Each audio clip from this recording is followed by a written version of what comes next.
First of all, I'd like to thank TBC for inviting me, Rajanji, faculty, my fellow advisors at the advisory group, industry and advisory group. Today I will be talking about something I'm very passionate about. It's called private equity.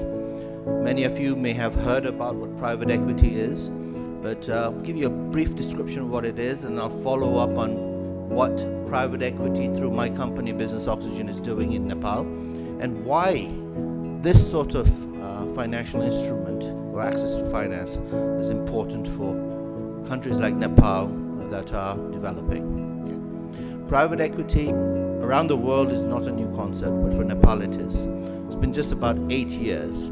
Private equity is basically a form of investment. This is a new asset class in Nepal where investors bring in funds. It could be local, it could be international, but I'll be talking about foreign direct investments, especially from my perspective. We have investments from the International Finance Corporation of the World Bank Group, Foreign Commonwealth Development Office of the UK government, and the Climate Investment Funds.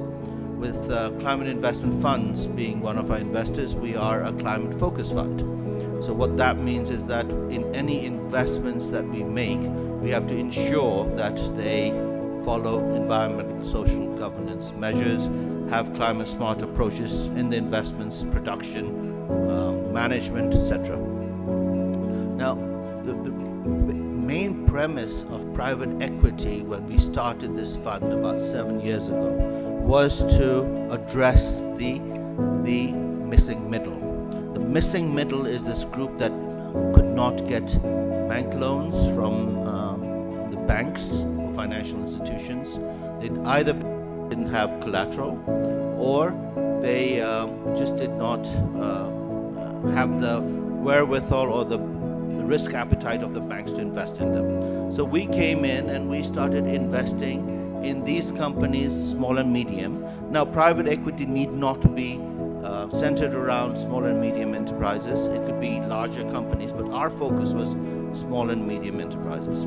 So what we do is we put equity in the companies, but our entire approach is multi-pronged. One is to equip and develop the entrepreneur along the lines of international best practices, and also enhance and scale up their companies. So over here we have the impact side. So we are not only looking at commercial returns, we are looking at what sort of impact our investments can make to the domestic local economy. To give you an example, we are a sector agnostic fund. We have been investing in various industries, whether it is, many of you have probably even gone to have momos at Dalle Momo. That's one of our investments.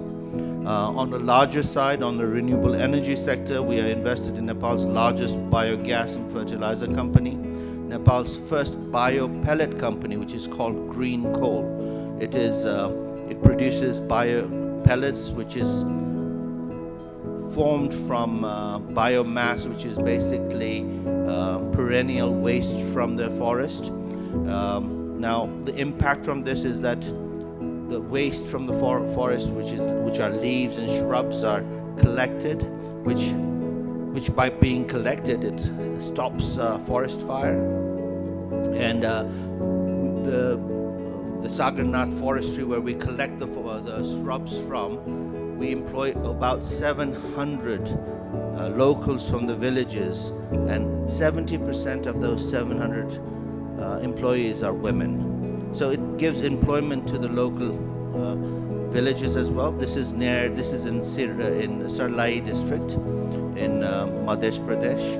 So these are some smaller examples of the impact that it does to the community. Now, on the environment side, this is small scale, but if you can replicate this in a larger scale, it will be able to substitute coal. Coal is used by our tea plantations, coal is used by our brick kilns, coal is used by various other areas in the industrial, cement included. Now, if we could scale this up to a limit where we can totally displace coal, we would be import substituting as well. We would need to import coal, which is extremely expensive. But this is at a small scale. We're just managing to produce 20,000 tons. Now, these are the sort of investments that we indulge in. We help the economy by bringing foreign direct investments into the country, and we also Nepali businesses, SME businesses are actually traditionally managed. So they have no idea about branding, marketing, financial structures, IT systems. So when we invest in these companies, we bring that wherewithal into the plan, so that when they need to be compliant to local rules, regulations. So when someone comes and submits this application, the first question we ask them is, are you willing to comply with the tax rules and regulation? Will you pay VAT if we invest in you? Because if we are to invest in you, you will have to be compliant with all these. The first response, if they say yes, we take it to the second step. But if they say no, it doesn't make sense for me to pay VAT. I will be 13% less competitive than my competition. So we say, all right, bye. So, it could not be for everybody, but these are small interventions that help an economy grow and also help these little companies to be compliant with ESG measures. You've been all hearing about the shift in climate and the problems that we're facing with global warming, and our approach in these companies, by our investments, we help them deal with these issues of how they can better withstand global, the change in weather, how that change in weather is affecting their individual businesses, how SMEs are affected by this, environment, social issues, why it is important to have more employment opportunities for women, gender diversity, ensure that there is no child labor into the businesses that we have invested in, and we ensure that we monitor these investments very closely. Now, I'll give you a little example. Somewhere about 150 kilometers west from Kathmandu is a little village called Makwanpur, up in the hills. Okay, it's very difficult to get there. The village doesn't really have anything. I mean, the river is about 150 meters below them, so even getting water is a very difficult situation. So one of our investments, what they did is that they created an off-grid solar system, not big, about 150 kVA, and what that 150 kVA, once it was set up, enabled the solar-powered pumps to be operational. They started to pull out that water, and now about the villages now have many things that they have been that has been enabled because of that intervention. They started cultivating red peppers, Rato Khursani, and they're selling it to Kathmandu, number one. Number two, with drip irrigation, they can do other sort of forms of livelihood enhancement. A fresh house started because there was electricity to energize their refrigeration. So these are small little interventions that investments like this propel. Okay, and in this day and age of global warming, there's a lot of awareness and knowledge sharing that our farmers also need. For instance, a farmer who is cultivating a certain crop at 900 meters today will not be able to guarantee the same quality of that crop because of global warming. So no one has told him that he needs to now go to 1400 meters to maintain that same quality of crop. So we have intervened in a couple of interventions in agriculture where we've helped local farmers by bringing mentors from international sectors to give them education. Okay. Now, why is Nepal is yearning, needing FDI investments, and most of the FDI investments that come in Nepal come in the form of equity, and most of them are in hydropower or in cement, but very little investments besides in hotels are in the SME sector. Now, I call this patient capital because we do not have to send the interest back because it's equity. The money will only be sent back to the investors once we make money, okay? And all costs are settled. So the investor is actually waiting for this funds. And in our case, in the case of Business Oxygen, the currency risk is not taken by the investing company. The companies that we've invested in, we invest in Nepal. Although we bring the dollars into the country, we invest in Nepalese rupees, and the sponsors or the promoters of that company, once they make money, they pay us back in Nepali rupees. Now, that is the hit is taken by our investors. Now, that is called blended finance. Blended finance is a form of financing that is extremely important in countries like Nepal, is when you structure a deal depending on the risk appetite of the investors. So you have some investors that are commercially reliant on higher internal rates of return, but then you have other investors who actually are willing to see that they would like to be a part of that deal, but they're willing to take the first hit, like the currency risk. So you get these different investors, you structure a deal, and you come to countries like Nepal and you invest. And this is what the IFC did about 7 years ago with investing in Business Oxygen. Once they came in, they brought in climate investment funds, and the British government's DFID, now it's called FCDO, followed and doubled the investment in us. Today we have invested in 16 companies across the spectrum of the economy, from solar to manufacturing to restaurant, resorts, healthcare, IT. Some of our IT companies are incredibly helping on the impact side. Give you an example is one of our companies that is involved in artificial intelligence.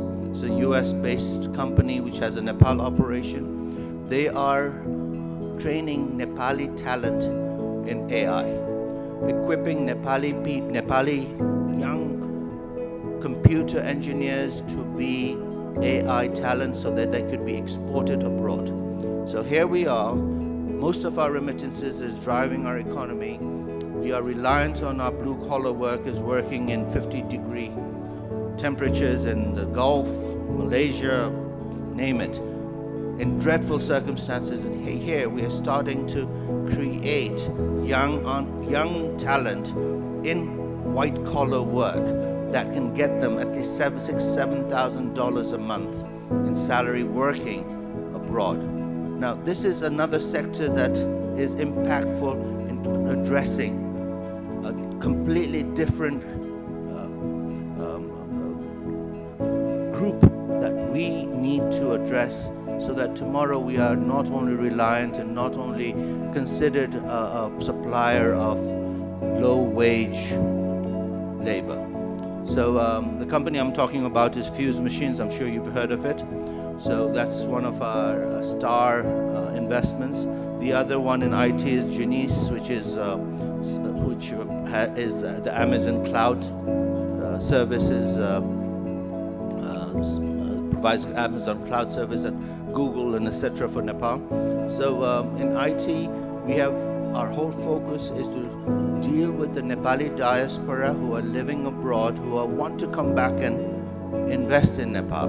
And what we have done is that we have invested with them and a British company called Genius Solutions is run by a Nepali who has invested with us in Nepal, and we've invested in their company.